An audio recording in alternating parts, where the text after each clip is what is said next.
Hi guys! Welcome back to my channel. So ito, yung night before day 5. Our dinner. From buffet to Venderia. Yan, namili na naman po sila. Namili na naman. Dumaan muna kami sa 7-Eleven para mamili ng mga pwede pang kainin sa airport. Sa labas ng 7-Eleven may binibentang roti pancake. Isa to sa mga dapat nyong i-try. Masarap siya, para siyang crepe na may banana inside tsaka merong chocolate. Dito nakikita natin paano ginagawa ni Kuya ang paggawa ng roti pancake. Nakaka-amaze lang kung paano niya ginawa yung pinaka parang fita. And then, ayan, nilagay niya na sa loob yung fillings, which is yung banana, and then pinorm niya into square, tapos nilagay niya pa ng mantika or butter para mas medyo maging crispy yung outside. And then after niyan, ihiwain niya into square, plus lalagyan ng chocolate, and ready to serve na.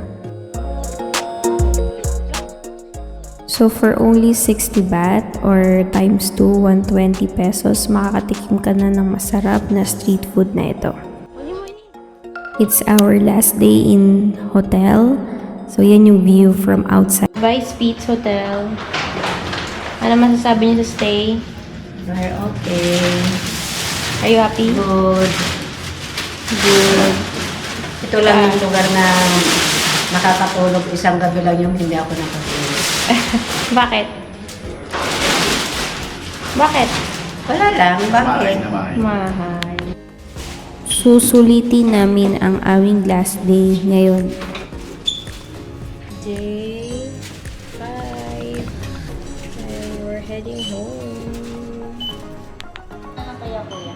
Ayan yung mga iuwi. Check niyo, tatlong IKEA bag.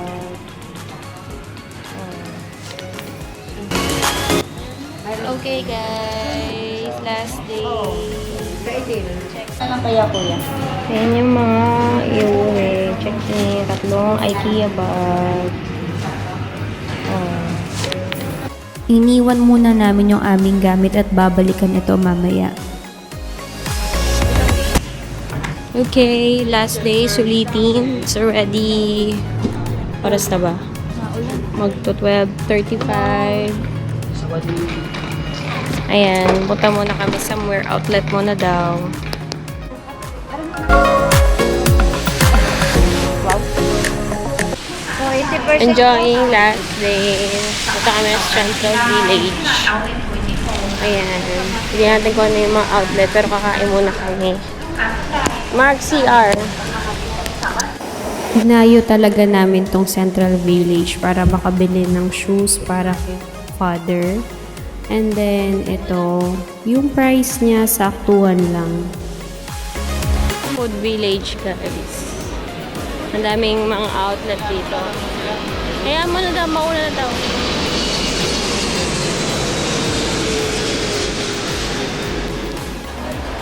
Same from other malls. Meron silang cash card. And then, itatap mo na lang siya kung saan mo gustong bumili ng food. Ayun o. Madami ding variety of food dito. And then, ang price is saktuhan lang din. Hindi naman super maharlika ang price. Maraming upuan, pero dahil lunchtime, punuan yung area. Air condition din naman to, kaya yung init sa labas is malalamigan ka naman dito. So, may mga Michelin din pala sila dito na pwede nyo i-try kung hindi nyo alam kung ano yung order nyo.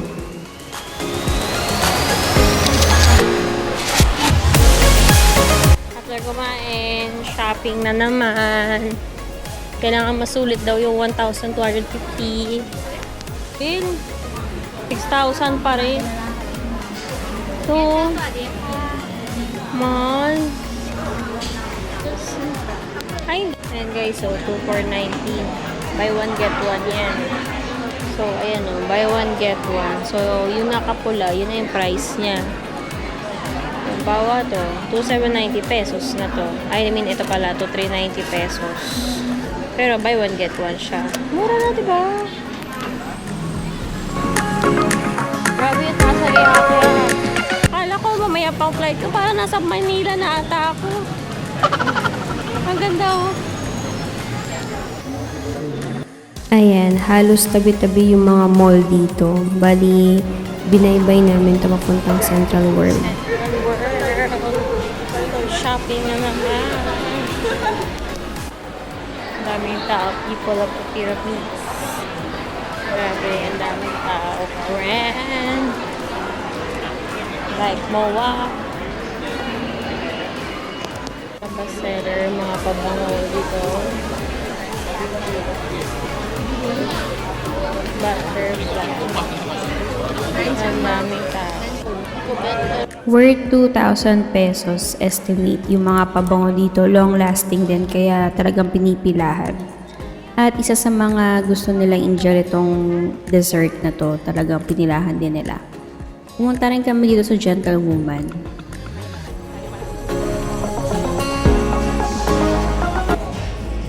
Pero tingin mo sa Pilipinas, magkano ang Gentlewoman? Ha? Magkano sa Pilipinas ang Gentlewoman? Yung Gentlewoman sa Pilipinas. Ah, wala? Panay pa sa bag. Oh.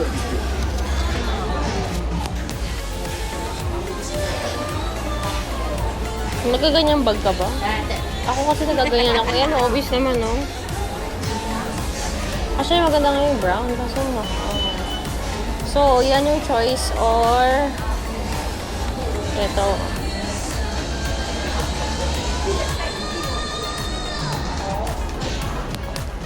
So guys, ito, nabudol ako. Thank you sa aking sponsor. Meron akong Gentlewoman na legit at hindi peke. Charot. Galing Thailand. Ngayon, dinner time naman kami. Dinner time. Having our dinner sa 1-1 house. By Central Mall. Nakabili kami ng maraming ramen. O, saan daw tayo?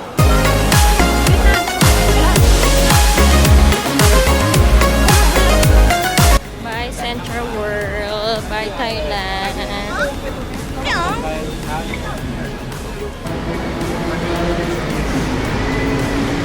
Mga grab dito. Gulo-gulo ng pinpoint or hindi na kayo marunong. Ko takbo galore. Hindi siya mismo kung saan kami nakapin. Kaya ito, hingal galore kami. Lang yan. Okay, so dito kami ngayon sa Evergreen Place, Siam Hotel Service, and 8:51 na. Ayan, bold ang aming buhay ngayon. So, mag-relax kami bago umuwi.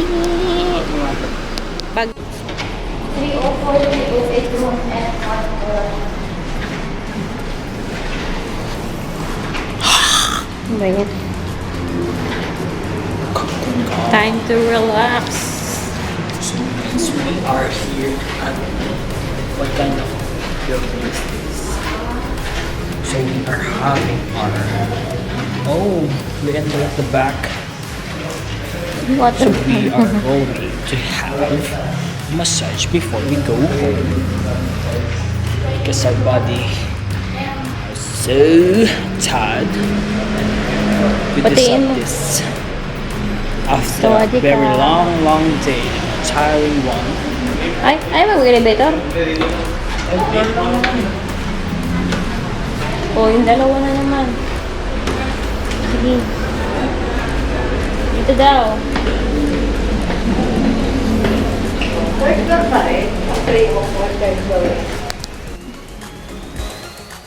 At ito ang kanilang price list. Ang inavail namin yung worth 600 baht.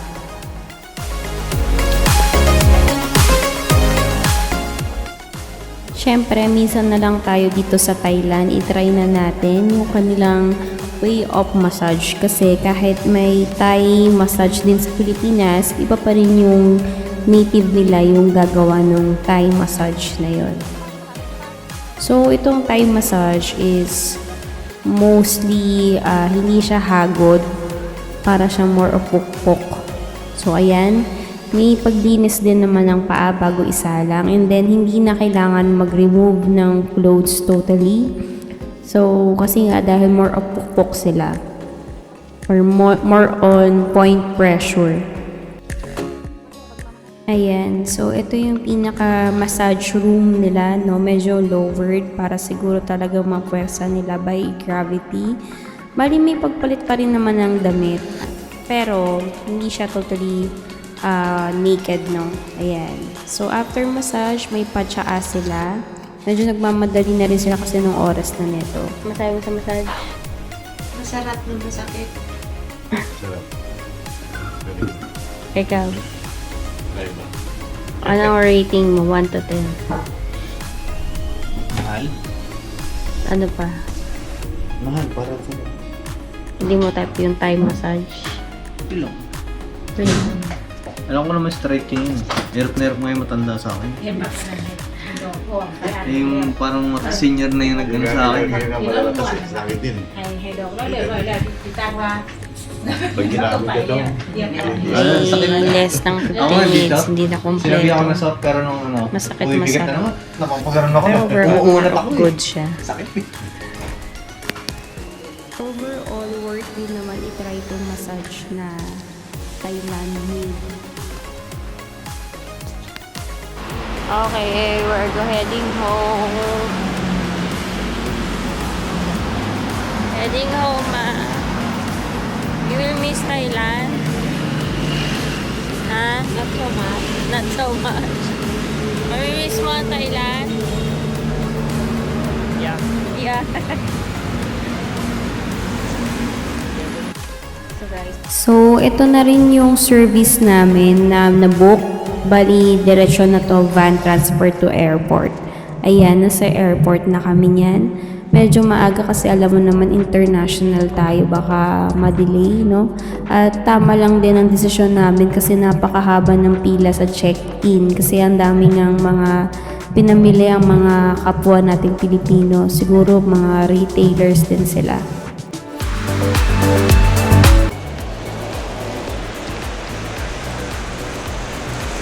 uwian na guys.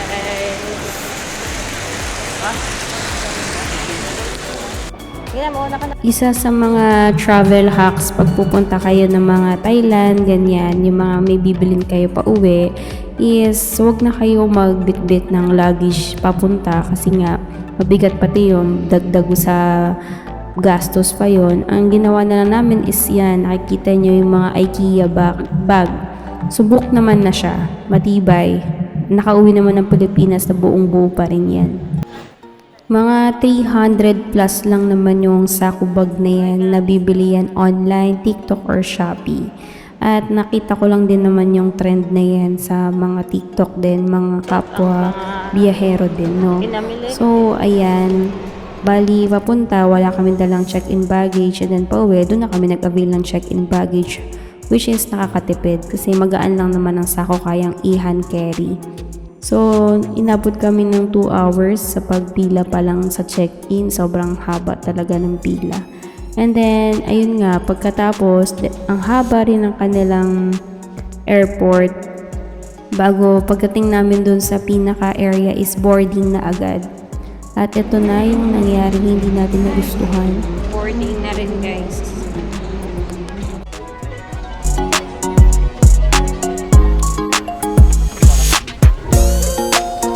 Okay guys, bye-bye. Going back to Manila na. Okay guys, 2 hours kami nag-stay ng airplane namin. Ayan, dami na lang ng reklamo. Okay, wala tayo sa Pacific. Just basically just realized that it's gonna take a little bit longer for us to remove the passenger, the baggage of the passengers that we're waiting for. So basically, all baggage have been loaded, even for the ones of the passengers that we're waiting for. So if we do close our doors right now, we actually are gonna have to remove the passenger baggage. Or the baggage of the passengers that we're waiting for. So it's going to take a little bit longer for us to do that. So at this stage, we would be better off to wait for our remaining passengers. Right now, we have about 15 more passengers that we're waiting for, and as per our ground operations, they are on the way, and they should be joining us shortly. So again, we would like to request for your extended patience. Once again, we apologize for this situation, and we will be we'll make sure that we expedite our departure. Again, we appreciate your patience and understanding.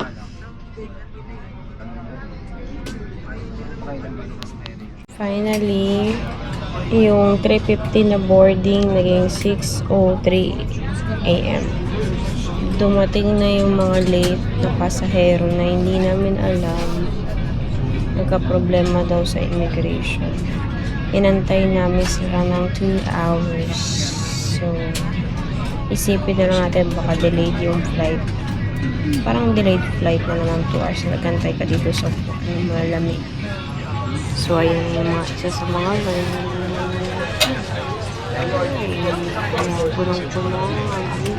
The main cabin door is now closed. May we request guests to please return to their seats. Cabin crew, please arm doors for departure and cross-check.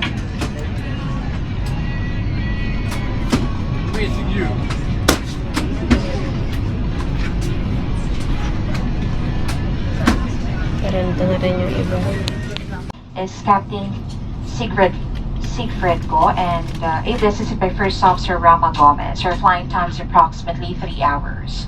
Ang lipad po na ito ay pinangungunahan ni Kapitan Sigfred Go sa tulong ni unang opisyal Rama Gomez. Tayo po ay lilipad na mahigit kumulang 3 oras.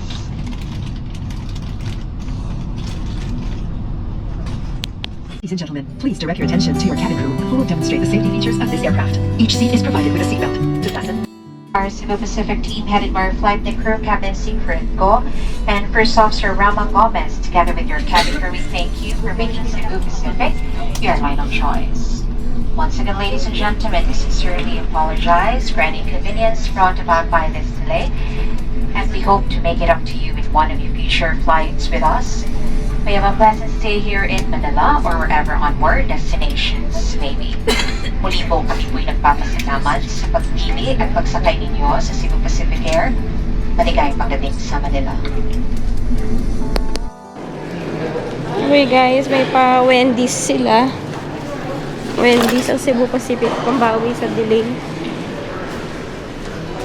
So, muna. Alam, baka dumami na tao. Tinagreklamo ka? Ano lang, nagtanong. Ayan guys, after the kalbaryo ng pag-aantay, eto na, nakauwi na rin ng Manila at makikita natin kung ang ating luggage ay buong-buo pa. So ayan, yung isa sa mga luggage at as you can see, okay silang lahat. Worth ang pagbili at nakatipid talaga tayo ng malaki. So i-try nyo na rin tong travel hacks na to sa susunod na inyong trip. Ilaban. Uy. Plastic lang. 55 baht, 95 baht,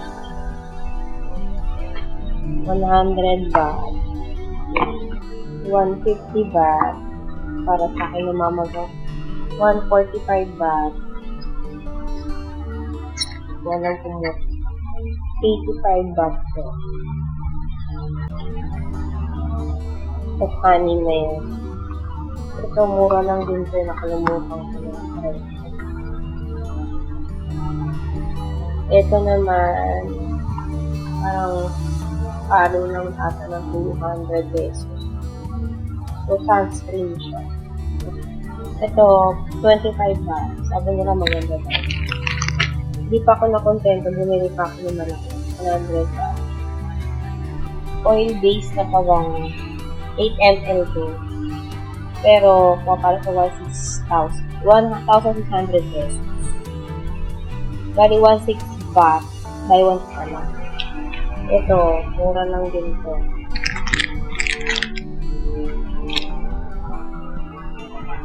Ito. At dyan nagtatapos ang aming Thailand trip ngayong 2025. Thank you for watching!